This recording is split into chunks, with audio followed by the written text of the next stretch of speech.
The following is an exclusive presentation of the Carolina Panthers and the National Football League. On this episode of the Panthers Huddle, fresh off the bye week, the Panthers take their talents to New Orleans. Coach Canales tells us why he's calling this game a championship opportunity. Plus, Austin Corbett on his bye week workout with a Christmas tree. Welcome inside the Panthers Huddle. Hey everybody, hope you had a great bye week. Kristen Balboni here with Panthers legend Thomas Davis. And TD, the Panthers certainly had a good bye week because the Saints beat the Bucs, which means at 7-6, the Panthers are now tied atop the NFC South. Exactly where we want to be at this point, tied for first, and eventually take over the sole possession of that first place lead.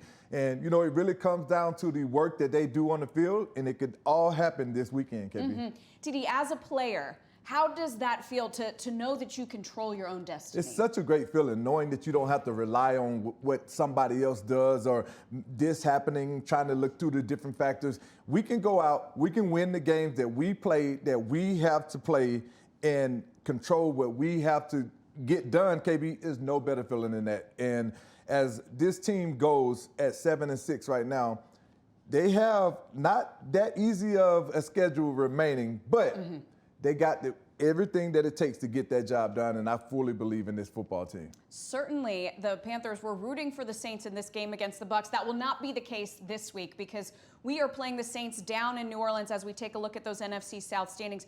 Playing the Saints down in New Orleans, and as we know, the Saints got the better of the Panthers in the last game. They did get the better of us, and it's never an easy thing to do to go down to New Orleans and play and particularly win football games because their crowd is pretty hostile, but I feel like we have the team, we have the guys, we have the coaches to get this job done, and we better be prepared because the last time I feel like we didn't go into that game with the right mindset. I think we went into that game thinking that this is a Saints team that's bad. You know, they had just traded away some of their top players. But at the end of the day, they are a competitive team. They go out, they compete hard. And we talked about it going into that game, KB. Their record didn't really indicate what kind of team we felt like they were. And they have only improved since then.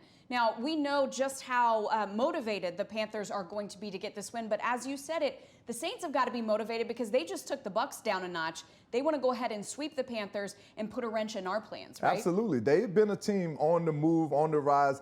They made the transition to putting that rookie quarterback into the game. And it was a lot of talk about them drafting that player instead of drafting Shedeur Sanders. But what I've seen out of this kid, he continues to make plays time and time again for this offense. As you guys see him getting out of a sack right there and finding Johnson down the field, he just continues to get better week in and week out. So we have to figure out a way to make him uncomfortable. Yeah, as you said, Tyler Shuck, that was his second career start as a rookie. He looked really good in that game. What else did you see that the Panthers can learn from in that game against the Saints? You know, I think it really boiled down to the game of the trenches. We didn't do a great job on third down, getting after the quarterback, you know, and that was one of the things that the Saints, they performed better than us in that area of the game. So when you go back and you have a chance to play a team twice, you revisit the things that you didn't do well, and you go back and you look at the things that you were able to do well. And one of the things that I took away from that game was they beat us on third down. They had more rushing yards than us. So those are two things that really stood out to me first and foremost, because if it just says to me that we lost the battle of the trenches up front. Our D-line didn't do a great job of getting after the quarterback, like I said, making him uncomfortable. And our offensive line didn't do a great job of creating enough holes for our running backs to gain yardage. So we got to be much better at that this go around. Yeah, and something tells me they will, right? Absolutely. That was not a characteristic performance by the Panthers. So we will see what happens in this one. And as we said, Panthers coming off a bye, they are feeling rested. They are healthy. I got a chance to talk to Austin Corbett and hear about some of the interesting things he did during his bye week. Check it out. You know, we hung out. We got everything all cleaned up for Thanksgiving. Got it, you know, Christmas all set up and decorated. And I did end up holding a Christmas tree for an hour. Why? Our stand broke. Oh. And so Madison got it fully decorated. And she does an amazing job. And then I'm like, this thing's kind of starting to lean here. And then it starts going, and she catches it. And this good reflexes. Yours is supposed to be. I was standing back. I was getting the full picture here. And then she was standing there. She catches it, and then I'm holding it. She's like, nope, it's broken. And this is, of course, you know, 10:30 at night. Of course, like and, you said, it's all decorated. Right. Yeah. And kids were in bed, and it's like, well, we got to get to Walmart or Target or something. We need a new stand, and it's 15 minutes away. Oh. All right, I'll be here. Felt like I was in an episode of Survivor. Yeah, I'll you're get my just immunity holding challenge in. You know, that's the like. She's like, all right, can you just lift the tree, but don't drop any ornament? I'm like, okay, like, here we go. You got a 9-10 foot tree, whatever it is. Like, Yeah. we were good. We didn't break anything. We managed. We were good. It's Well, congratulations on that. That's Right. one way to get in your bye week conditioning, yeah, no doubt right? about it. I bet your arms hurt a little bit the Yeah, next it's day. like, all right, she home yet? My But phone was shout at like out 4%. to Madison because she did the right thing. She's like, I'm gonna go down she to left. Target. She Yeah, left she's like, immediately. I got this. All right, Right. I know what kind of stand we need. If I need to pick up some other things while I'm out, Target a little couple decorations. Yeah. You'll be fine. She gets it. She does it. It was awesome. It was funny. It was great. Coming up, Coach Dave Canales joins Kristen Balboni in the studio to talk about our rematch with the Saints on the Panthers Huddle. This exclusive presentation of the Carolina Panthers Television Network is brought to you in part by Bank of America, the official bank of the Carolina Panthers.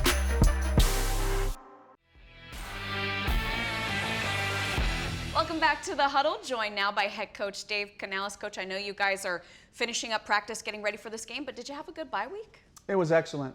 Just an opportunity, first off, in the early part of the week to look at our processes, evaluate the players who are contributing. Some guys got opportunities last week because of injury, and some guys showed us that they have an ability to be able to help this team. And really excited to get guys back on the field. J.C. Horn, Trey Merrick, Claude Sherilis, Christian Roseboom, a bunch of guys on the defensive side. And so it's a really exciting time to get back together, to know we have this game, this opportunity against the Saints right in front of us, and we'll be about as healthy as we've been in a while. That's what I was going to ask. So it does seem like this team is incredibly healthy, which I think if you're looking at the beginning of the season, you go, wow, the latest bye week, but now it's come at a great time. Robert Hunt, you guys are not opening his window, but do you hope to have him back at some point? He's getting closer and closer, and it's so important with guys that are coming back from surgical repairs and things like that we have to make sure we go through all of the things that it takes to play football, and we want to do what's right by Rob first and foremost. And while he certainly helps the Panthers when he's out there, we got to make sure that he's ready to go. But he's getting closer and closer. And it's exciting for him. He sees what's happening. He sees the opportunity we have right in front of us and wants to be a part of that. But we got to be smart with it. You talk about this opportunity that you have as you face the Saints. We just saw the Saints beat the Bucs, which means that the Panthers are tied for the division lead. When you talk about championship opportunities, you've got these 4 games ahead. You're now in this position. Do you talk to the guys about the overall opportunity, or is it one game at a time? It's really one game at a time, and that's got to be our approach. The approach is 1-0 with a chance to win the division. How long can we make that statement true and fight for that? And it takes the focus on a daily basis, on a weekly basis, to make sure that we honor the opponent properly. And this is a team, the Saints, who played us great the first time we played them. They found some plays and they played us tough, and they showed that again playing the Bucs. And so they're playing their best football right now, and we have to continue to push to find ours. And this is a great challenge, a great opportunity for us to call our best. How advantageous is it to face a division opponent right after the bye week? For us, anytime we have a chance to regroup, we have a pretty young team, and we're getting guys healthy, so it gives us an opportunity to really be at our best. But the focus is on the little things. It's on the fundamentals. It's on the basics and making sure our communication's right. But it does give us that. We got to make sure we cash in on the advantage of taking this moment to refill our cup physically, mentally, spiritually, emotionally, the whole thing. This has been an incredibly long season for us, 1 o'clocks all the way through until Monday night, and turn around and handling a really short week well. But now we're stepping back into our division opponent play right here, and no better opponent than the Saints, a team that knows us really well, a coaching staff, and a team that I really respect by the style of how they play. It's going to bring out the best in us. What did you learn from the last time you played them? Just opportunities. We missed a few opportunities. Didn't have a great day on third down on that day, offensively speaking, and defensively. We gave up 2 touchdowns on third down, and so we got to shore up some things. All things that are coachable, all things that come down to just technique and fundamentals, and things that we are working through, and we got to make sure that we get back to this week. Rookie quarterback Tyler Shuck had a great day against the Panthers last time. What do you know about him and what he's going to try to do against this Panthers D?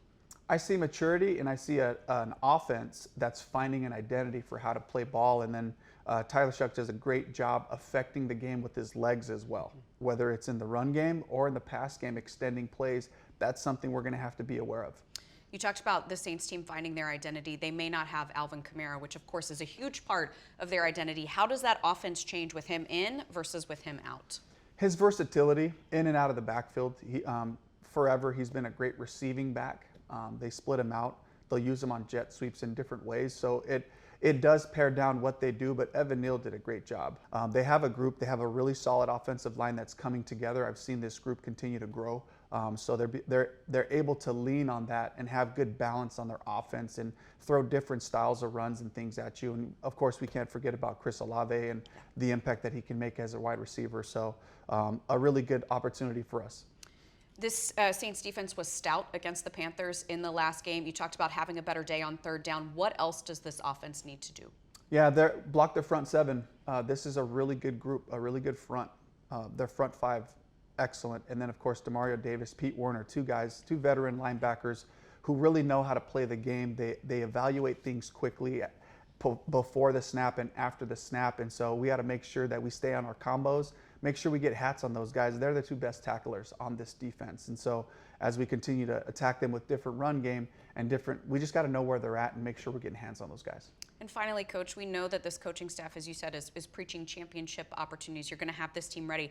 How have the leaders stepped up as you go down this stretch? Their excitement for getting back to the process, and was able to just talk to them a little bit before we left, and how proud I am that they're upholding standards and creating new ones for this group based on how we work on a daily basis. And while the coaching staff, it's our job to set the foundation, the players are really taking that and asking each other for more detail, asking each other for hard work and all those things. And so I'm proud of the group and the way that they've spearheaded that. Coach, we know that all of Panthers Nation will be watching, will be cheering you on. We cannot wait for Sunday. Thank you. All right, thanks, Kristen. Up next, step inside TD's film room as Thomas Davis breaks down our division rivals in New Orleans on the Panthers Huddle.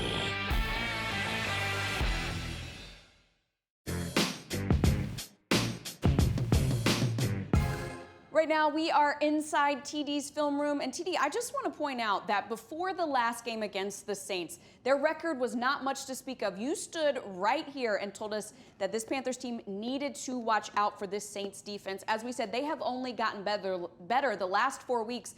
They're top 5 in a lot of different categories. So I know that's where you want to start today. Absolutely, KB. And these guys play hard, and they play together as a group, and it shows up time and time again. Their record wasn't a great indicator of how this team plays, and we can jump right into you because their DB Taylor continues to take the ball away. He make play after play after play, and they're led by Demario Davis as the linebacker. I tell you guys all the time. Your son. I'm proud of my kids. Demario is one of my kids. But we're going to jump right into this film and show you Alontae Taylor and show you what he does. Right here, the receiver is going to give up on the route, but Taylor doesn't. He continues to go, eyes on Baker Mayfield, and that's one of the things that as a defense that plays with visions, whenever a quarterback has a bad throw, watch Baker on this throw. Right now, he's trying to look the safety off. As he looks the safety off, he comes back blindly, anticipating the receiver to run the route. He gives up on the route, and Alontae Taylor runs the route for him. He comes away with the interception in the rain, which ended up being a huge play for that defense, KB. It certainly was. Now let's move to Demario Davis, your son, as Absolutely, you said, one of the guys absolutely. that you've mentored and that you have a lot of good things to say about. What do you want to bring us from him? What I love is the physicality that he brings along with the leadership that he provides for that defense. But you'll get to see Demario Davis play downhill, and that'll probably be something that we may be able to take advantage of, KB. Okay. His aggression, his downhill attacking style of defense, but he's a very physical player, and you'll get to witness it right here on this play. They have a lead blocker in 88 right now, but Demario stones him, gets off of that block, and just does a great job of making sure that he limits the production of this run game, a lot like he did against us, unfortunately, in the first game that we played against him. But as you see, when we let this roll, you'll see this guy He's coming in his position right here. They're going to wrap him back around, as you just saw. DeMario, normally you would have to pick a side as a linebacker, KB. Either you're going to fit on the inside shell or your outside shell. He knows right now that he has this safety that's coming down to also insert to fit in that run gap. So once he does that, instead of taking him on and choosing a side, DeMario hits him flat. And once he hits him flush right here, he didn't just have to stay blocked. He took him on and bounced off of it and was able to still make that play. So that's one of the things that Demario Davis brings to the table, a physicality that we have to be prepared to match. Well, one thing that you said that I want to ask you about is you said we might be able to take advantage of that. How? Play action. You gotta, once you start to establish the running game, but we have to have some success early doing it. And once you have success early doing it, you have to stay committed to running the ball. If you have some success, it gets linebackers on the hill. It makes them start guessing. And he loves to play downhill. You start showing him certain things, and then you dump the ball behind him to your tight ends or to some of your receivers across the middle.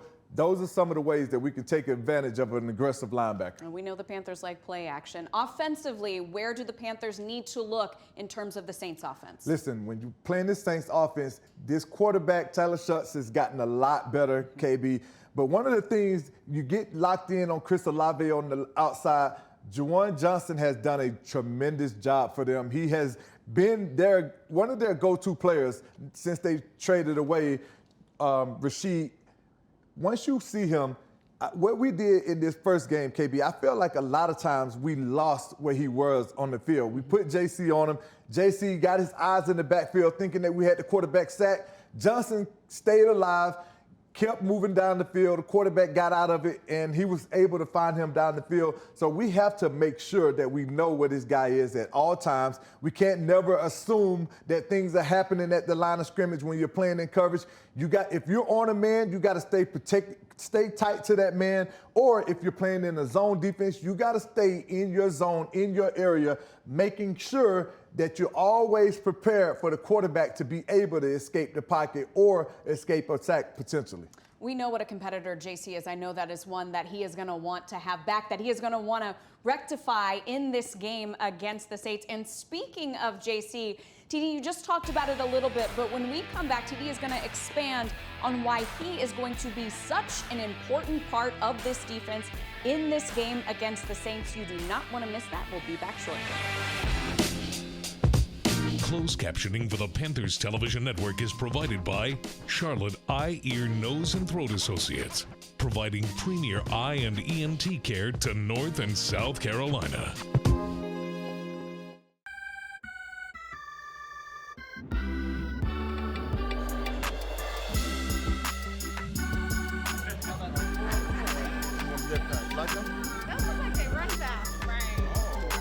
It's that time of year where there's stresses and there's families that are in need, and it's just that extra one less thing that they have to worry about. So to be able to set them up with coats and toys and food and an experience that they'll probably never forget. And hopefully we're able to show the players or people who are here that are volunteering to pay it forward, and that's really the whole story. Merry Christmas.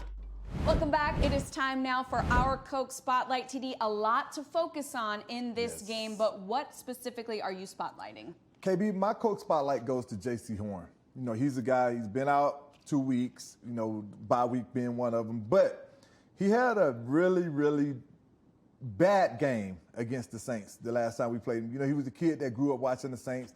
His dad played for him. So I know that it matters to him. I know that it means a lot to him to be able to come out and perform well. And with JC being the player that he is for us, I know he's going to have a bounce back game. So that's what I'm going to be watching this game, to just really see how he bounces back from that last performance and see what kind of production we're able to get out of him.